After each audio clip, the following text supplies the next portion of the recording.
Birbhum নানোর block Trinamool কংগ্রেসের উদ্যোগে ঐতিহাসিক ফুটবল প্রতিযোগিতার আয়োজন করা হয়েছে। এই ফুটবল প্রতিযোগিতার প্রধান অতিথির আসন অলঙ্কৃত করলেন বীরভূম জেলা পরিষদের সভাধিপতি কাজল শেখ। বর্তমান প্রজন্ম মোবাইল ফোনের জেরে ভুলতে বসেছে ফুটবল খেলা।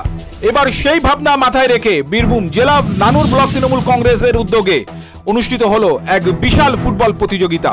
এই ফুটবল প্রতিযোগিতার প্রধান অতিথি হিসাবে উপস্থিত ছিলেন বীরভূম জেলা পরিষদের সভাধিপতি কাজল শেখ। কি বলছেন কাজল শেখ, আপনাদের দেখাবো সেই চিত্র।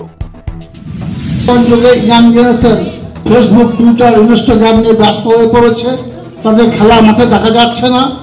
কিন্তু আমাদের নানুরের ইয়াং জেনারেশন, নবযৌবন, তারা খেলার মাঠে প্রতিনিয়ত অবতীর্ণ হচ্ছে।